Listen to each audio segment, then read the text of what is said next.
Et salut à toutes, salut à tous, je suis avec Matt, on est les balayeurs et on est ravis de vous retrouver pour cette vidéo consacrée à la finale de la Coupe de France à l'Accor Hotel Arena. C'était une dinguerie, Matt, et on voulait absolument revenir dessus avec vous. Là, on a tellement passé un beau moment qu'on était obligé de le partager avec vous et de revenir sur cet événement du hockey français, l'un des plus gros de l'année, tout simplement, on va pas se le cacher. Et puis on a croisé pas mal d'abonnés, etc. Et ça nous a fait plaisir. Ouais, et on doit en parler en vidéo génial. parce que c'était exceptionnel. Ouais, c'était tout simplement génial. Et voilà, on a les yeux un peu embués parce qu'on vient de se taper un fou rire énorme avec Mathéo en disant des grosses conneries comme d'habitude entre nous. Donc vous inquiétez pas pour nos yeux, on n'est pas malade. On n'est pas... Voilà. C'est juste un bon délire entre nous. On n'a pas vécu de choses tragiques ni rien. On est juste qu'on racontera peut-être à certains, mais vraiment en fin de soirée où personne n'enregistrera. Ouais. Quoi. Ouais, complètement. Je pense qu'il faut leur laisser le générique là. Exactement. Allez, go générique. Let's go.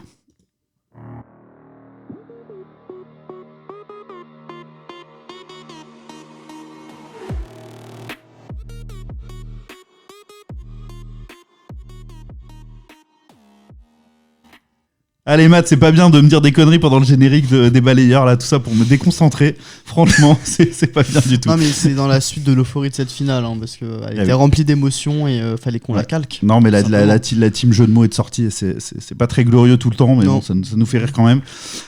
Au menu, tout simplement, de cette vidéo, on va vous parler déjà du temps qu'on a passé avec Valérian de Hockey Power 76. Et on se marre, vous savez pourquoi ? Parce qu'on a tourné des sketchs. Et simplement à se remémorer les sketchs qu'on a tournés, c'est une dinguerie. Voilà, on va vous passer un petit extrait. En vrai, Mathéo, on va essayer de se remettre de nos émotions. Désolé, il est vraiment tard. Il est plus de 23h30. Et voilà, on a toute la journée, on a enregistré des vidéos et tout. On en peut un peu plus. C'est un peu la fête. Mais bon, en tout cas, voilà, on va vous parler on va vous donner en exclusivité un premier extrait de sketch, ou en tout cas du tournage de ces sketchs qu'on a fait tous les trois. Donc voilà, c'était vraiment très drôle.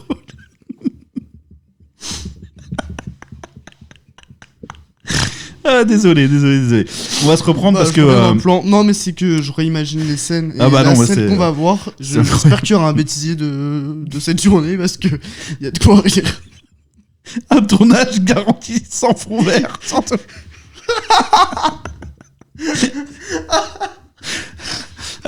Ah non, donc on a trop hâte de vous parler de ça, de Hockey Power, mais on a eu une foule d'émotions de dingue sur cette finale de Coupe de France, et notamment Matt, on a fait un micro-trottoir, enfin en tout cas plusieurs micro-trottoirs pour faire gagner, et ce que je vais vous montrer là, regardez ça, hop.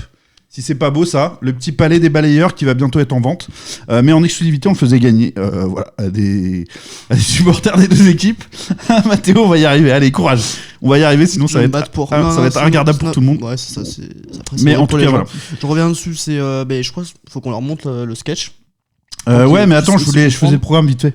Ah oui. Donc voilà, le sketch, micro-trottoir. Ensuite, on a eu un point presse super intéressant avec Pierre-Yves Gerbeau, mais on a aussi eu une intervention du vice-président de la Fédé, enfin en tout cas d'Éric Repère, numéro 2 de la Fédé, sur les OTT, en fait, la diffusion, l'après-fansite et tout. Ça nous intéresse en premier lieu. Voilà, on avait parlé en live, on nous pose souvent la question. Ouais, et dans notre vidéo, on n'a pas trop parlé d'ailleurs. Dans notre vidéo, on n'a pas évoqué ce sujet-là, et on avait plein d'autres énormes sujets à évoquer, mais là, on vous a gardé ça pour la vidéo. Donc ça, la succession de fansite, en gros, ta première à toi, on voulait en parler aussi puisque c'est la première fois que tu étais accrédité pour un match de hockey autre que, enfin en tout cas qu'à Tours, etc. Donc voilà, c'était quand même sympa de ce côté-là. Et comment t'as vécu cette finale-là, l'ambiance incroyable qu'on a vécu là-bas, le match qui était spectaculaire et tout. On va revenir aussi dessus avec en voyant le petit résumé aussi.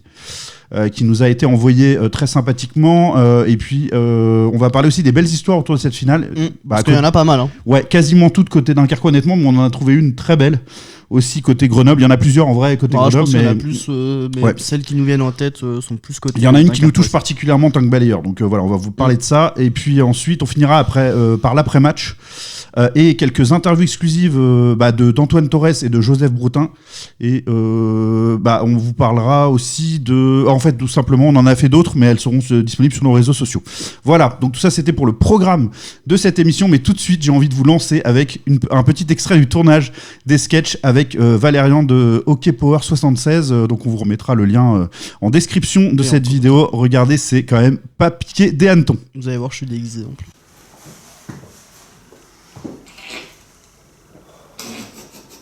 Bah, Titi, qu'est-ce que tu fous là? Ouais, on est trop serré à côté, là. On est déjà 4, y'a plus de place sur le banc. On est pas mal ici, hein. Pas mal. Elle est très bien. Elle est excellente. Elle est très bien. On l'a refait, elle est excellente. Voilà, vous avez vu, c'était quand même incroyable tout ça. Donc, écoutez, vous avez peut-être deviné, mais en fait, en gros, les sketchs tournent autour de la table de Marc et des situations un peu c'est pas mal parti en fou rire. Et oui, on s'est marré comme des baleines avec Valérian, qu'on remercie beaucoup pour sa générosité et tout. Et on a passé un super moment. Super week-end, parce qu'il était là tout le week-end et c'était excellent. On a appris à le découvrir. Exactement. On espère que vous kifferez ces moments-là. Donc on se fera peut-être une petite vidéo react quand sortira les sketchs, parce que franchement on a trop hâte que vous découvriez ça et puis qu'on voit le montage final de Valérian, puisque c'est lui qui gère, ce sera sur sa chaîne, la vidéo principale. On vous en reparlera à ce moment-là. Là vous avez qui tourne en fond derrière nous les extraits, les micro-trottoirs en fait qui sont disponibles sur TikTok, c'est ça Matt? Ouais, complètement. Avec, accrochez-vous bien quand même, il y en a 2 qui concernent des Dunkerquois qui font des scores de malade. Donc merci à vous. Et puis 30 000 vues maintenant. Ouais, on est entre 25 et 30 000 pour la... sur les deux, ouais. Ah oui, largement, parce qu'il y en a une qui doit dépasser... Celle avec Sylvester, là, c'est le tout premier. On est sur du 12 000, je crois. Ah ouais, 12 000. Et puis c'est 25 000 pour l'autre, je crois. Ouais. Incroyable. Et vous voyez, donc du coup, on en a fait 6. On n'avait pas vraiment énormément de temps parce qu'on avait le point presse après à assumer. Mais en tout cas, on a adoré aller à votre rencontre. On en refera, c'est clair. On essaiera de faire un maximum de terrain pour vous rencontrer. Et donc, du coup, on a fait gagner nos palais des balayeurs. C'était vraiment un moment cool. Je ne sais pas si tu l'as apprécié. C'est peut-être l'un de mes moments préférés de la journée. Ouais, trop bien d'aller à votre rencontre. À la rencontre... Abonnés, j'en parlais, mais par exemple Sylvester qui est un abonné qui est juste au-dessus de nous là, et Julien, tout simplement, en dessous de nous pour le coup. En dessous de nous, qui lui nous connaissait. Pour la petite anecdote, c'est moi qui suis allé le chercher parce qu'on s'amusait à aller piocher dans cette longue queue que vous voyez derrière nous.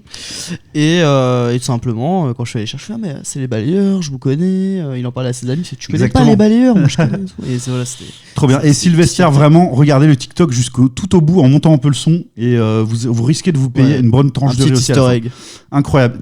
Typiquement ambiance dunkerquoise de ce match-là. Voilà, on vous dit rien, vous allez voir, c'est quand même fantastique. Donc voilà, c'était vraiment intéressant. Ensuite, on va vous passer un extrait, mais on va le commenter un peu derrière parce que le son est pas très bon, je m'en excuse, mais parce qu'en fait le micro était sur Pierre-Yves Gerbeau et c'était pas prévu qu'Éric Roper intervienne forcément au départ. Et là, c'est un peu pris de court à ce niveau-là. Mais on va vous expliquer, en tout cas, le sujet dont il est question, c'est la suite de Fansite. En gros, la diffusion des matchs de hockey français. Et voilà, et on vous laisse écouter et on en parle en même temps. On n'est pas dans un sport où les chaînes vont faire pour créer des droits médias et avoir des hockey. Voilà, il explique au départ que... avec on va l'écouter peut-être. On va peut-être réacter un peu. Un blog sur la production des images, pour améliorer la production des images récurrentes en Agnus notamment, et pour équiper tous les autres clubs au moins une première politique. Et après, de production de matchs pour la télé. Et on a mis les droits en face et on a demandé est-ce que quelqu'un s'engage à placer ces matchs pour le jeu. Il n'y a pas de chaîne pour répondre. Il n'y aura pas de chaîne qui va répondre aujourd'hui parce que ça veut dire qu'ils produisent. Notre problème, c'est pas tellement diffuser les matchs, c'est de produire. C'est la production. Très important, donc, les gens qui ont répondu, c'est des gens qui... Il y a un mix, mais ce sont des agences qui ouvrent le spectre global de créer une plateforme OTT, produire les matchs et essayer de dépasser son temps. En gros, production, diffusion en streaming, et après ils essayent de les vendre aux chaînes. Et au niveau des agences, c'est des agences de renommée européenne, voire mondiale. Ouais, ça c'est quand même intéressant. Pour l'instant, on a perçu les réponses. On a un consultant... On voit le petit sourire d'Éric Roper. Qui est l'ancien directeur général d'Eurosport, qui est en train de travailler sur les retraites. On a des rendez-vous avec une première shortlist la semaine prochaine pour clarifier un peu les choses, mais ne vous attendez pas à avoir débarqué Canal avec 2 millions d'euros, ça ne va pas se passer comme ça. Non. On va avoir l'idée, c'est une meilleure plateforme OTT avec une meilleure qualité de production. Déjà, ça veut dire que Fansite un écosystème pour moi, oui, c'est tout en bas de la liste. De C'est le choix par dépit s'il n'y a personne. d'avoir une planification de traçage avec une meilleure qualité. Voilà, c'est un peu plus technique, mais il redit un peu la même chose.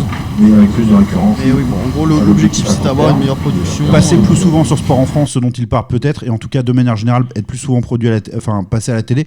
Mais en gros, il dit que en l'état, le produit hockey n'est pas vendable en direct à des grands producteurs qui pourraient prendre un coup de production. Tout ce qui est Beansport, Canal+. Voilà, amener des cars régie, des commentateurs pro, etc.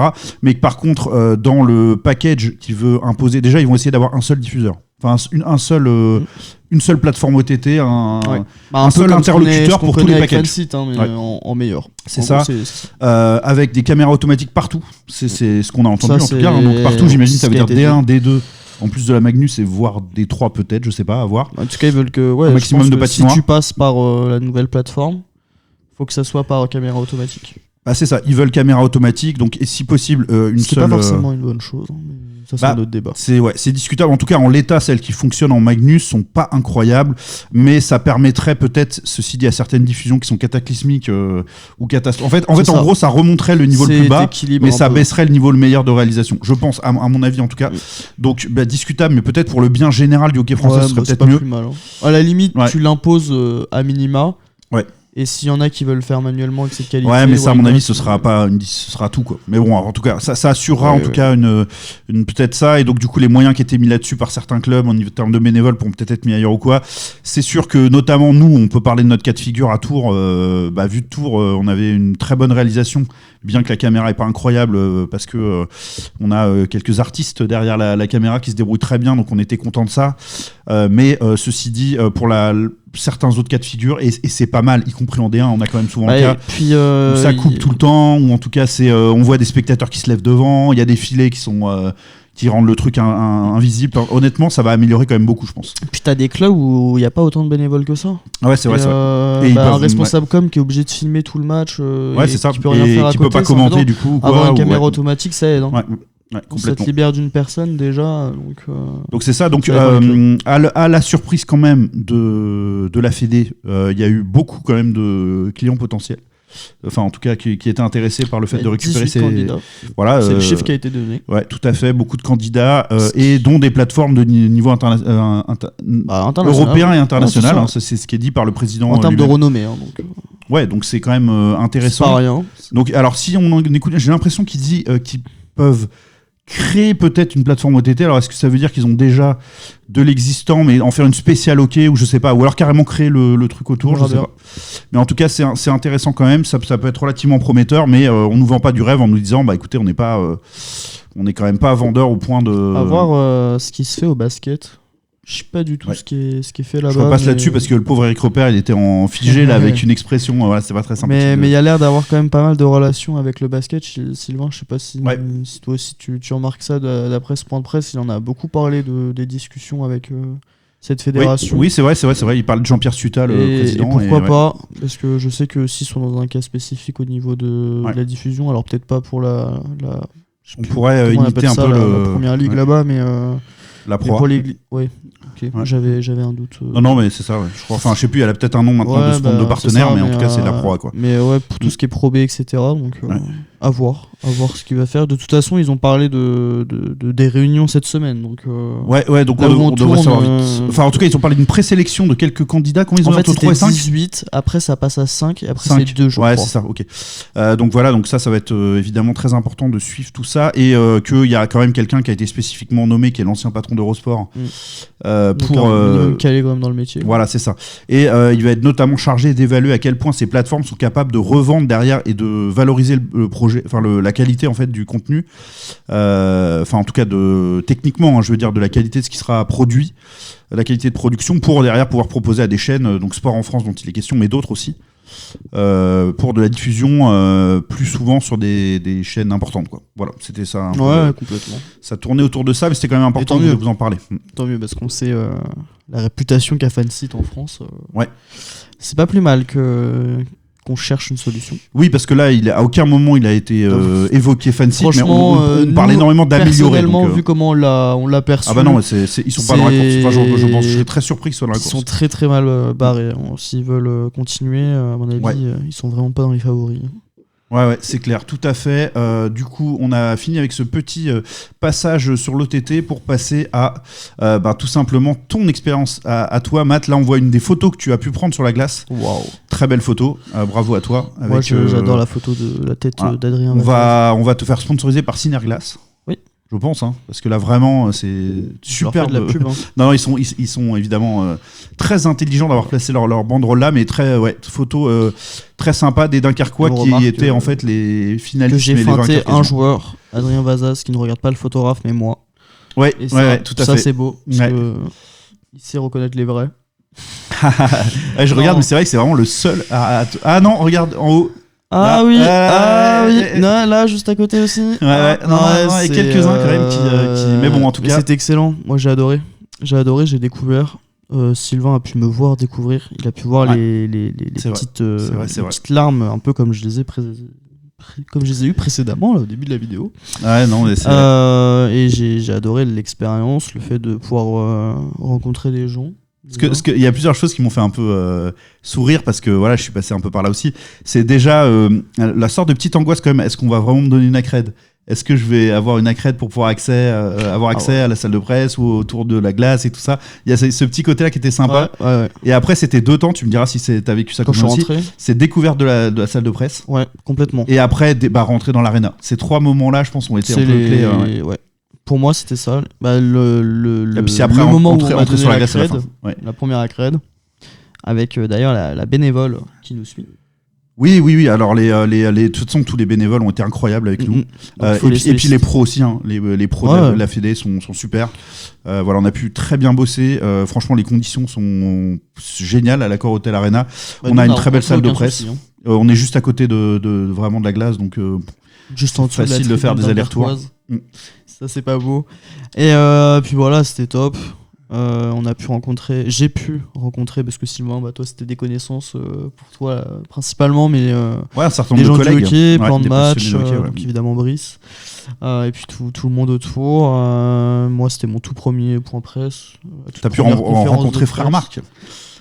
Marc d'Hockey Archive aussi, qui a une sacrée référence dans le. Il y avait pas mal de références du hockey français. Des amis, on pense à Denis, le photographe, de Neuilly, le responsable com. Et puis tout le monde dans cette arena de feu, et voilà, c'était une belle fête de hockey, et je pense que je ne pouvais pas rêver mieux pour une première fois. C'est ça, c'était vraiment chouette de voir ça. Donc là, on voit une autre photo que tu as réalisée. C'est du côté des vainqueurs, du coup, avec la coupe devant, qui symbolise bien la belle fête que ça a été, avec ces tribunes pleines aussi. Tribune pleine à craquer, et cette ambiance, tout ça, c'était voilà. J'espère qu'en tout cas tu as apprécié cette première, et comme te l'a dit d'ailleurs si gentiment Brice de Plan de Match, c'est une première justement parce qu'il y en aura d'autres, et peut-être même à l'international, mais là on est en train de travailler là-dessus. Faut pas trop loin à dire, mais on espère. Puis de toute façon, ceux qui ont suivi notre vidéo sur le point presse, vous pouvez peut-être un petit peu deviner de quoi on parle. C'est clair.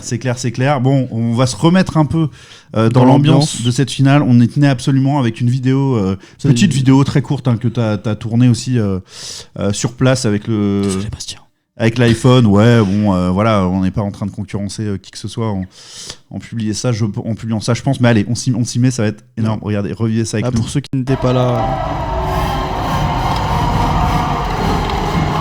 Les grands malades, c'est Dunkerquois là. Quel bonheur. Ouais, c'est leur finale à eux aussi. Vous le verrez dans l'interview d'Antoine Torres, il l'a dit. C'est fantastique. Et donc c'est celui qu'on voit juste devant, c'est Bastien justement qu'on remercie. La Fédé, sans qui tout cela n'aurait pas été possible évidemment. Et là on voit plein de gens, y compris les photographes, qui kiffent ce moment et tout. C'était merveilleux, je pense que tout le monde a adoré. Et en fait, nous on était juste au pied de cette tribune quand on rentrait dans l'arena pour bosser, donc on était vraiment au cœur de cette ambiance là, quoi. Je pense que j'ai rigolé, j'ai revu Bill Gates aussi pour comprendre de quoi je parle. Absolument. Allez Toto, en plus on va le revoir bientôt. Antoine Torres, donc ça fait plaisir évidemment. Quelle ambiance de malade, quoi. C'était exceptionnel. Bravo Dunkerquois qui est pour moi sans aucun débat le meilleur public de France. Ah bah c'est fou. Moi j'avais jamais vécu une telle ambiance. Plus de 20 je l'ai connu à Michel Raffou. Mais alors là, c'était encore plus gros. Ah ouais. Michel Raffou, à l'ancienne, en tout cas, l'ancien, c'était incroyable. J'ai pas connu l'ancien. L'ancien, c'était un traquenard de dingue. Sauf à travers des vidéos, mais sur place, jamais. Par contre, le nouveau, J'ai été juste en dessous de la tribune du Plexicrou. C'est Ah pas non, mal. mais c'est des fous. Alors, faut dire que déjà, en plus, il y avait plein de gens qui n'étaient pas à leur place, qui en gros ont quitté leur place ailleurs pour venir se joindre au Plexicrou. C'était une dinguerie absolue. D'ailleurs, personne n'a essayé de les déranger. C'était tellement une ambiance bon enfant et sympathique. Pour la fin de match, il y a même des membres du Plexicrou qui sont montés sur la glace. Ouais, pour aller voir les joueurs et tout, alors que c'était interdit. C'était dingue comme finale. Et il faut quand même dire aussi que, alors, c'est pas les derniers sur la bouteille, nos amis de Dunkerque. En tout cas, ils ont profité à fond de cette fête et on les comprend. Et c'était génial, mais il n'y a pas eu de débordement. Donc en fait, c'est vraiment de la fête, du positif, du partage. C'est ça, bravo à vous, vous êtes incroyables. Merci pour tout ça. Un des meilleurs publics de France. Ouais, je pense que n'importe quel public autre de France n'aurait pas existé face à Dunkerquois sur ce match-là. C'est vraiment leur moment. C'était leur fierté, leur musiciens, le travail qu'ils font, c'est incroyable. Incroyable. Et il y avait un match, évidemment, qu'on a partiellement vu. Alors on va mettre le résumé, puis on va parler un peu par-dessus. Du coup, le résumé vidéo de cette rencontre. Voilà, en gros, nous à ce moment-là, on est en salle de presse, en train de vous préparer en fait la vidéo qu'on a voulu tout de suite vous envoyer suite aux propos de Pierre-Yves Gerbeau en point presse. Voilà, on trouvait qu'il y avait plein d'infos super intéressantes. On s'est dit on va pas le faire en gros, ce qui vite fait à l'arrache. Pour expliquer aux gens, c'est il y a le point presse, il y a le match qui est une heure après. Théoriquement tel qu'il était prévu. Mais ouais, c'était ça. Et ce qui s'est passé, c'est qu'il y a eu le point presse, tout le monde a écrit ses notes d'un côté et tout le monde est parti au match. Bah normal, mais sauf que nous non. Duo, non, on s'est dit il faut qu'on tourne une vidéo tout de suite parce qu'on a plein d'infos à vous donner. On a pour ça à vous en priorité. Et à vous tout de suite vous tenir au courant de tout ça en vidéo. Et donc du coup ça nous a pris le tiers en fait. Pendant le tiers, le premier tiers. Donc là on avait des écrans pour voir ce qui se passe sous vos yeux là. Ça de ce côté là c'est bien fait Bercy. On a je sais pas une douzaine d'écrans dans la salle. Donc c'était parfait. Tout ça on a pas trop vu, mais bon ça ne nous empêche pas quand même d'avoir une vision globale sur le match. Et ce qu'on a vu, voilà, on voit que cette ouverture du score grenobloise qui illustre un petit peu quand même ce qu'on a constaté, ou eu l'impression de constater que c'était pas un très grand match de gardien sur ce match-là. Non. On comprend facilement pourquoi côté Adrien Vazaz, une première en finale devant 14 000 personnes. Et en même temps, il devait la jouer cette finale. Et bien sûr, c'est lui qui a emmené. Voilà. Il n'y a pas de doute. Moi j'étais sûr qu'il allait jouer. Ouais, moi aussi. Quand on se met dans les baskets de Jonathan Lafrance, on n'a pas trop le choix. Il fallait évidemment donner le départ. Et pourtant, qu'est-ce que ça doit être dur. Ouais. Parce que Léo Bertin à côté, oui, c'est pas n'importe qui non plus. Qui a plus d'expérience et qui, voilà, évidemment. Il les a plus connus ces grands matchs-là. Mais bon, donc du coup, globalement, et pas simple parce qu'on voit quand même la précision des tirs grenoblois et la puissance. Mais quel moment de folie on a vécu. Alors pour tout vous dire, en salle de presse, pardon, on entendait les bruits, alors que pourtant elle est capitonnée. Enfin, limite, on n'entend rien quoi. Mais là, on entendait, la foule était tellement dingue qu'on l'a entendu en fait. Cette égalisation. Le travail est de la part du joueur. On n'a même pas eu le temps de voir la construction du but parce que c'est venu tout de suite et ils étaient encore dans le replay de l'ancien lorsque ça s'est déroulé. Et je me rappelle, on était en train d'écrire, puis j'avais la tête, je me suis dit putain, Sylvain, ils ont déjà égalisé. Ah, c'est fou, on a vu la tête. Et le scénario était dingue. Voilà, c'était ma première finale. Parker Collet qui, je pense, a gagné le droit de jouer en Magnus l'an prochain. Je sais pas si ça sera je sais pas si ça sera le cas, mais son match, là, tout le monde a regardé. À mon avis. En tout cas, il doit intéresser. Là, très opportuniste, mais on a vu ce qui illustrait un peu ce qu'on. Non, mais il a fait, même techniquement et tout, il a été au-dessus, alors que pourtant, c'est pas le plus l'étranger le plus imposant de Dunkerque. Et puis là, il a fait son match.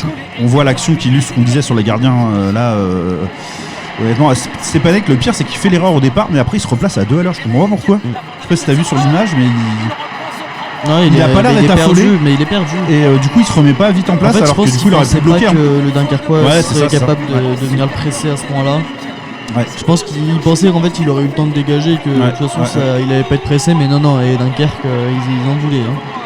Alors bon, en fait, Grenoble n'a jamais été derrière dans ce match, a toujours été plus ou moins devant. Mais avec quand même une pression de faire attention. Et voilà, il y en a un qui a été fidèle à sa réputation, c'est bien sûr Mister Lavoie, qui est le meilleur pointeur de Grenoble au classement, sans trop de problème. Du championnat. Et du championnat, voilà, qui est un des top joueurs de cette Ligue Magnus. Et qui n'a pas raté sa finale, loin de là. Non. Puis là, il a bien ajusté le gardien. Ouais, voilà. Vazaz qui perd un peu la visibilité sur le palais. C'était bien sur premier shoot. Il a juste réussi à le geler. Voilà, et puis voilà, ça, on prend de l'avance Là, côté je crois que Grenoble. c'est celui qui a fait un petit peu débat, mais comme je le dis, c'est le Dunkerquois tout à qui fait. fait tomber. On est en power play côté. Et voilà, le palais n'est pas contrôlé. Et on n'arrête pas le jeu à juste titre pour voir ce but inscrit par les Damien, Grenoblois. Damien Fleury. Ouais. Ouais, c'est. Voilà, on peut voir le public grenoblois aussi qui était présent. Qui est pas le plus compliqué qu'il ait dû marquer dans sa carrière. Non. Mais bon, le débat portait sur est-ce que, enfin, à quel point le gardien est-il gêné et surtout le joueur qui le gênerait est-il dans la zone aussi, du gardien ou pas. Et je crois que ce n'est pas le cas. Donc, en tout cas, voilà. Si, mais pour moi, ce qui a tranché, c'est le fait que ça soit Regarde, un Dunkerquois qui le fasse tomber. Hein. Regarde. Ouais. Pour moi, c'est un Dunkerquois qui crée la gêne et c'est peut-être ça qui a influencé. Je suis pas foncièrement choqué. Non. Après, tout le monde était un peu pour le dommage. petit poussé, donc on n'a pas envie qu'il se passe ce genre de Je trouve que choses. c'est ici qu'on le voit mieux. Ouais, ce palais qui glisse là. Ouais. En fait, punaise, je suis en train de me rendre compte, c'est la Dunkerquois qui est juste devant qui l'a renvoyé en fait. En voulant dégager. C'est Adam Young qui a créé le but. Ouais, puis alors ils étaient deux sur Sacha Trey pour essayer de le faire tomber parce que faut le c'est une pousser, montagne. Hein, c'est là, une pour moi, montagne. c'est le plus beau but Oh, il est sublime. Ouais. Oh là cette là. finale. Ouais. De Clément Thomas. Bah voilà, c'est. Non. Qu'est-ce que je raconte? Si c'est. Oh, j'ai dit Clément Thomas, mais je crois que c'est pas lui. En tout cas, ça a En point près, c'est ce qu'on pense. 3-2 et ça a complètement. Il est magnifique ce changé le but. match. Et j'espère qu'ils vont nous montrer le replay. Si, c'est lui. Ah, si. Ah non. Si. Oui. Alors, en tout cas, Clément Thomas. là, celui qu'on voit à l'image, c'est bien le numéro 16, Clément Thomas, capitaine de l'équipe. Je me suis peut-être fait feinter. Hein. On va le voir. En tout cas, il est magnifique. Ah non, mais il est là. Ouais, c'est Thomas. Bulinski peut-être. C'est pas Clément Thomas. Clément Thomas, il est devant le gardien, c'est pas lui qui marque. Je sais pas qui est le buteur, mais c'est magnifique. Ah, il est superbe. C'est peut-être, en tout cas, en commentaire, il parlait de Pierre Vervort. Ah, possible. Auquel cas, ce serait une histoire incroyable aussi pour un des jeunes formés au club. On a mis un beau but. Hein. Et voilà, et c'est une des deux phases du match où, après les premiers buts, où Dunkerque est revenu à un but. Mais bon, voilà, on voit en T2 que voilà. Là, par contre, on a beaucoup plus vu le deuxième tiers. On était présents. C'est là, hein. On va peut-être nous voir. Et Rouyainen aussi, qui est l'un des meilleurs devs du championnat. Voilà, c'est un gros calibre du championnat en défense aussi qui vient marquer redonner 2 buts d'avance à il a l'expérience. Et là, on a peur que ça craque un peu côté Dunkerque, honnêtement. Jamais de la vie. Non, vraiment, la finale est exceptionnelle. Ouais, il va y avoir. Alors, je crois qu'ils vont encore prendre un but de plus, Grenoble. Puisqu'après, je crois que Dunkerque marque les 2 buts d'après, c'est ça. Il y a celui de Grenoble après, et après, il y en a 2 de Dunkerque. Ouais. Voilà. Ouais, c'est difficile là, faut ça va vite. Ouais, ça va très vite. C'est que je pense que Adrien Vazaz, ça reste un gardien D1 et puis ça va pas aussi vite en D1. Ouais, alors celui-là, il est dur. Il est dur celui. Là, moi, j'ai vraiment pensé que c'était fini. Bah ouais, c'est ça, fini. Puis en plus, j'avais un peu peur que ce soit Kata dans la foulée. Mais non, en fait, le scénario du match sera pas celui-ci. Ouais, ils ont été solides mentalement. Bravo aux jeunes de Grenoble, les frères d'Air ont été au rendez-vous aussi sur ce match. Ouais, il y avait Mathias Bachelet qui était présent, Valentin Grosse-Tête. Tout à fait. Est-ce qu'il y avait 4 runs ou pas, je m'en rappelle plus. Non, il était pas présent. Là, il a même été surpris, Fabien Der, sur le but. Ouais. Donc voilà, c'était une finale qu'on a vu partiellement, mais là, on va revoir le moment incroyable. Enfin, en tout cas, les 2 buts de Dunkerque qui ont failli faire pas ce match. des buts trop moches non plus. Hein. C'est Non, des buts là, quand même construits. On travaille bien et puis. Voilà, bon, après, c'est pareil, il y a Stepanek qui est pas incroyable non plus, honnêtement, sur l'action. Puis là, ça, 40 secondes de la fin du tir, je pense que c'était le meilleur moyen pour essayer de revenir au score. Et Parker Collet, toujours le travailleur. Ah oui, non, là il s'est mis en exergue sur ce match. Il est en mission. Ouais. Non, ce n'est pas un public finlandais, mais bien dunkerquois. Ah là, il reprenait un peu, évidemment. Ils ont toujours été incroyables tout au long du match, mais là, l'impossible semblait se dessiner. Peut-être, en tout cas, il fallait évidemment marquer encore 2 buts pour égaliser. Donc c'était encore. À chaque fois, shoot, ça revient. Claque, qui a fait un gros boulot pour aller chercher ce palais dans les mitaines de Stepanek. Ouais, c'était Stepanek, on sent pas quand même, voilà, il est pas en maîtrise de son sujet. Hein. Et voilà, on est malin comme un singe du côté de Collet. Ouais. Et ouais, c'était vraiment. Ouais, là on voit, c'est pas du tout emblématique du match là pour le coup. Non. Mais voilà, on se jauge un peu et ça incroyable. aussi, Regardez incroyable. ça. Dinda. Ah ouais, Dinda derrière Collet qui a très bien joué le coup parce qu'en fait il a vu que Stepanek était quand même pas incroyable. Il lui fait un petit tir mais côté bot où finalement il peut pas le bloquer vraiment. Exact. Et où il redégage plein axe. Et c'était exactement ce qu'il souhaitait, je pense, Collet là-dessus. Et Dinda qui suit bien et qui marque ce but incroyable. Et alors là vraiment on est dans un truc de fou. Bah là Dunkerque on y croit. C'est l'embrasement 4-5, total et on se dit, est-ce qu'on est en train pourquoi d'assister à quelque chose de totalement fou et historique? Bah moi sur le moment je me suis j'y vraiment suis posé la C'était- question. tout je me suis était dit, tellement fou. Pourquoi pas. Que tout est tellement fou depuis le début de cette histoire de Dunkerque qu'on s'est dit pourquoi pas. Et voilà, le but de Dinda a failli écrire une histoire incroyable. Bah, franchement, Mais il fallait encore marquer encore un si but rien que Dunkerque pour avait égaliser. été champion, on aurait été sur l'un des plus gros champions de la Coupe de France de l'histoire. Ah mais c'est fou, il faut rappeler que le Un dernier club de finaliste de D1, D1 c'était Besançon qui Ils avait avaient pris une pole, ils avaient pris 7-1. Ils avaient marqué le premier but du match mais après ils Ouais, avaient plus ouais. existé vraiment. Donc voilà, là on est quand même à 5-4. Bah c'est une opposition quoi. C'est incroyable quoi, 5-4 en dernier tiers quoi. Puis ils se sont créés vraiment pas mal 5-4 à d'occasions. 11 minutes 30 de la fin. Mais bon voilà. Là il fallait de toute façon C'est prendre pas des risques. une équipe qui a été trop efficace, genre 4 occasions, 4 buts. Non, ils ont proposé une belle opposition. Et là, fallait prendre des risques, évidemment, hein, côté Dunkerque. Donc, on a laissé un peu d'espace aux Grenoblois. C'est pas, voilà, ça peut coûter cher et voilà. Redoutable Ouais, but Deschamps. de Deschamps. Voilà. Et là, voilà, là pour le coup, ça devient quasi mission impossible. Damien Fleury. Pour les Dunkerquois, ouais, la passe, passe elle est parfaite, incroyable. incroyable.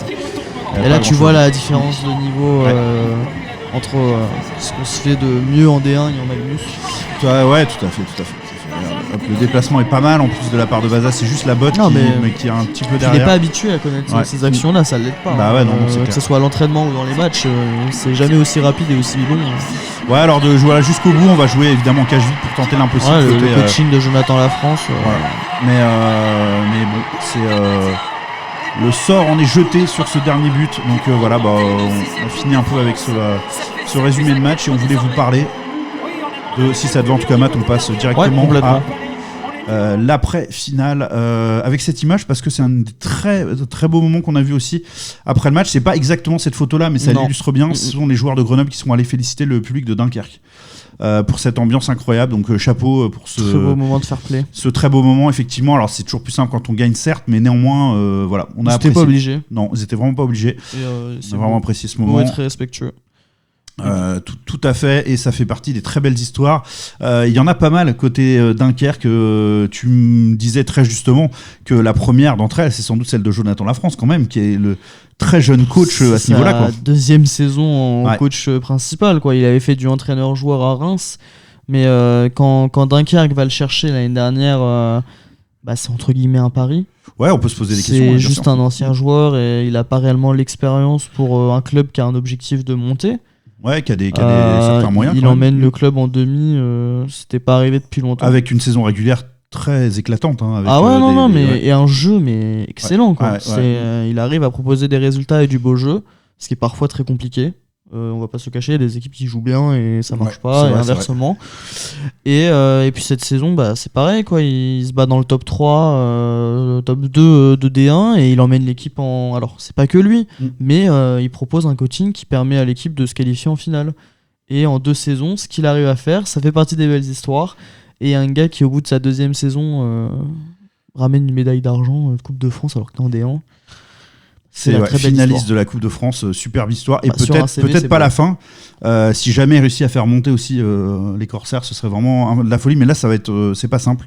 On sait ce que c'est, hein, les playoffs, etc. D1, c'est compliqué. Ouais, rien n'est gagné. Là, ils ont été au summum de l'émotion, de la passion. Maintenant, il va falloir se remettre la tête au championnat et essayer de cette équipe, elle a quelque chose de spécial, c'est clair, on l'a bien senti. Le groupe a l'air extraordinaire. C'est ça, faut souligner quand même, je l'ai dit tout à l'heure rapidement, mais il y a 7 Dunkerquois dans cette équipe. Sur 20 matchs, ça veut dire qu'il y a sur 20 joueurs, ça veut dire qu'il y a un tiers de la Je vais plus aller d'un plus tiers loin, de il y en la a match. plus. Il y avait 7 Dunkerquois sur la feuille de match de la finale, mais il y en a d'autres qui ont joué dans la saison et à qui on a fait confiance. Tout à fait. Mais voilà, en finale, là, sur la finale, 7 sur la feuille de match, mais sinon, c'est une dizaine de Dunkerquois sur qui on a fait confiance cette année. Donc voilà, ceux qui disent que c'est pas possible en gros de former et de faire du haut niveau en D1, bah voilà, on a la réponse claire nette. Surtout que il y a des jeunes de maintenant, mais il y a des anciens jeunes de Dunkerque qui sont partis faire leur bout de chemin ailleurs, en Magnus notamment, et qui sont revenus à la maison après. Et ça, c'est ce que les clubs de D1 doivent bien voir, c'est que former aujourd'hui, c'est pas forcément récolter tout de suite les fruits. Il y a en partie, là on a vu sur ces dernières années de formation, les très jeunes qui sont forts maintenant. Il y en a qui sont même partis dans les centres de formation des grands clubs. On pense à Joseph Broutin évidemment, à Rouen par exemple, et qui après reviennent à la maison. Et l'histoire n'en est que plus belle. Donc voilà, formez surtout vos jeunes. Ils sauront vous le rendre en revenant peut-être à un moment de leur carrière, ou peut-être parce qu'ils n'ont pas réussi à aller en Magnus tout de suite, peut-être parce que ils ont une trentaine d'années qu'ils ont envie de se poser et que voilà. Mais en tout cas, ça a payé. Et ça, c'est un super beau message. Dans l'ADN de ton club aussi, c'est un plus. Moi, je pense aujourd'hui, tu demandes à n'importe quel supporter dunkerquois, tu peux que être fier de. Ils nous le disaient tous. Ils nous disaient, en plus, il y a 7 dunkerquois dans l'équipe, ça rend fier. La fierté de l'équipe, ça apporte un ADN à ton. Ça fait parce qu'en fait, c'est encore. T'as des gens qui aiment le club, t'as des joueurs qui se donnent à fond, même des étrangers qui. Aujourd'hui, un Vit Budinski par exemple, il est dunkerquois quoi. Oui, mais je te l'ai dit. Un Young. C'est ce que j'ai dit. Il y en a 8 dunkerquois. Puis Young. Il a été là encore. Peut-être avant Budinski encore, ou quasi pareil, mais en tout cas, c'est. Ouais, les mecs qui doivent être à leur 8ème saison, 9ème, et ils ont développé cette culture club et un amour pour Dunkerque. Mais quand t'es Dunkerquois, c'est encore plus profond, je pense, parce que t'as grandi dans ce club, tu sais ce que c'est que les enjeux, etc. Et il y a tout à faire à former tes propres jeunes, parce que c'est un plus, quoi. Alors un joueur qui n'a pas été formé à Dunkerque, qui n'est pas Dunkerquois, sauf si je crois pas, en tout cas, c'est Adrien Vazaz, qui est Dunkerquois. Ah oui, non, mais qui est parti, mais qui n'a pas été formé, enfin qui est parti de Dunkerque pour revenir à Dunkerque, c'est ça, pour être très exact, qui était à Strasbourg pendant un moment comme backup. Il était à l'entente là-bas, là. L'entente de l'Ouest. Mais qui en gros n'avait que très rarement eu le filet vraiment. Je crois qu'il n'a même pas été en Magnus. Ouais. Et là, il a joué, il faut signaler, il a joué la coupe, mais en D1, il a joué aussi quelques matchs. Il se partage les matchs. Voilà, avec Léo Bertin, il y a vraiment une concurrence impressionnante cette année. Entre les deux, et du coup quelle histoire de dingue de passer de backup de D1 à titulaire en finale de la coupe, c'est incroyable ce qui est arrivé à Adrien Vazaz. C'est un beau message aussi qu'il renvoie au backup, parce qu'on sait que c'est un rôle compliqué, super ingrat, ingrat et compliqué, que ce soit mentalement ou en termes de sportif, parce que tu sais que t'enchaînes pas les matchs, et pour un gardien faut que tu sois prêt à chaque match, c'est compliqué. Lui il a prouvé qu'en faisant le taf on pouvait être récompensé. Si on lui demandait au mois de septembre s'il pensait en arriver là, je pense que signer tout de suite. C'est fou. Et ce qui est parti, c'est d'un premier match exceptionnel, une réception de Sergi, il a été monstrueux. On lui fait confiance pour Angers, il a été monstrueux. La suite logique, c'était Bercy. Et voilà, la Coupe de France, alors tous les clubs ne le font pas, mais c'est la coupe entre autres pour les backups. En tout cas avant la finale, généralement c'est là où tu donnes du temps de jeu à tes jeunes et ton gardien. Le gars il a saisi sa chance et regarde ce que ça donne, quoi. C'est incroyable. Il y a aussi les Thomas qui symbolisent parfaitement Dunkerque, toutes les générations. Le petit jeune en défense, et puis Clément Thomas devant, le capitaine insubmersible de cette équipe de Dunkerque. C'était un match avec des frères. Ça fait vraiment plaisir aussi, c'était beau, c'était très très beau cette finale. Mais j'avais envie aussi de parler d'un petit peu de quelques Grenoblois, et notamment d'un jeune que nous on suit beaucoup aussi. On a parlé beaucoup de Joseph Broutin, vous allez avoir une petite surprise après. Mais aussi Valentin Grossetête, qui est clermontois d'origine, comme un certain nombre d'autres très bons joueurs. Donc il faut signaler que Clermont est un bon club formateur. Il y a Justin Adamo aussi, qu'on suit beaucoup sur les balayeurs, qui a été formé à Clermont également, donc bravo pour ce boulot là. Valentin Grossetête, il n'était pas prévu qu'il joue particulièrement avec Grenoble cette saison, c'était Chambéry, pour dans son processus de développement, c'était pas prévu qu'il arrive tout de suite, et il en est presque un successeur de Dylan Fabre, Mais à Grenoble on suit ces jeunes, on les observe bien, et effectivement il était sur une très grosse lancée, Valentin Grossetête en D1. Il faisait des différences régulièrement, et voilà, il a été récompensé en faisant partie de cette équipe. Il a été prêté à Bordeaux, et d'ailleurs, attends, mais c'est pas Catron là Si. Tout à l'heure, t'as dit, tu vois, il y était. Ok. Il y a trop de jeunes. Ouais, c'est ça. Trop de jeunes grenoblois. Les DR, qu'il y en a qui n'étaient pas présents, mais il y en a trop. Donc il y était bien. Et il forme bien.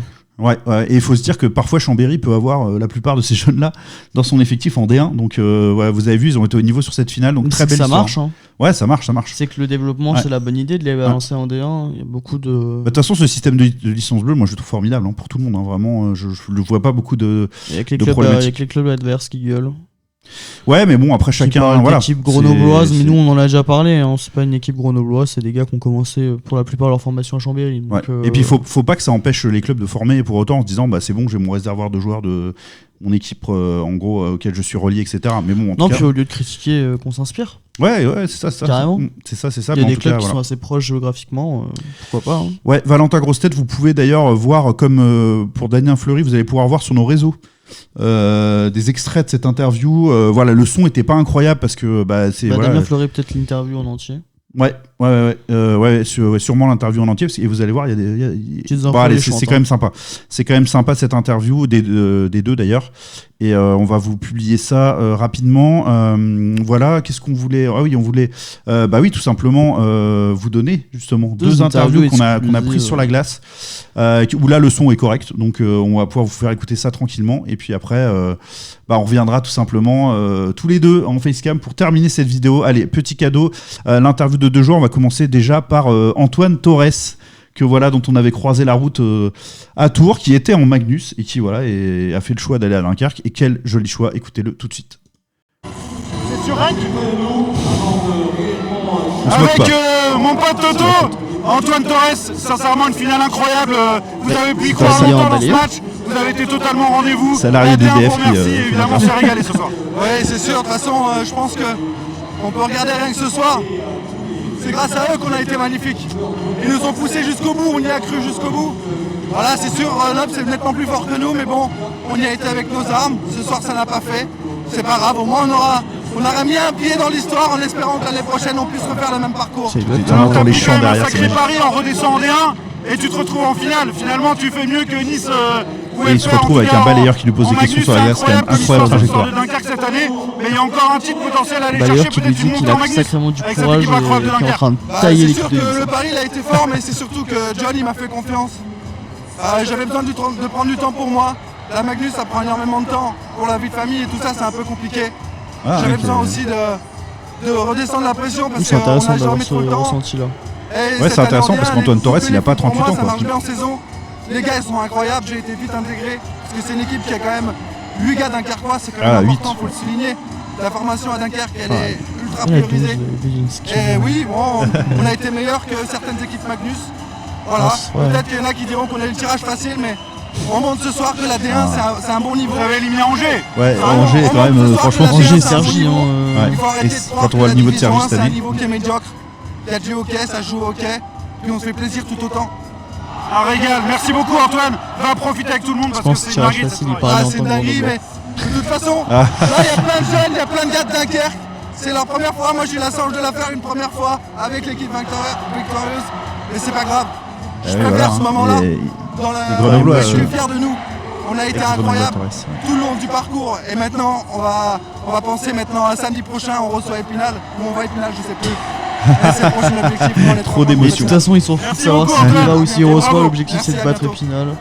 C'est clair. Ils sont toujours en mission. Très sympa, Antoine Torres. Et voilà, Joseph Routin, bien sûr, un de nos chouchous sur les balayeurs. Avec Joseph Routin, un des grands artisans de la saison incroyable que vit Dunkerque.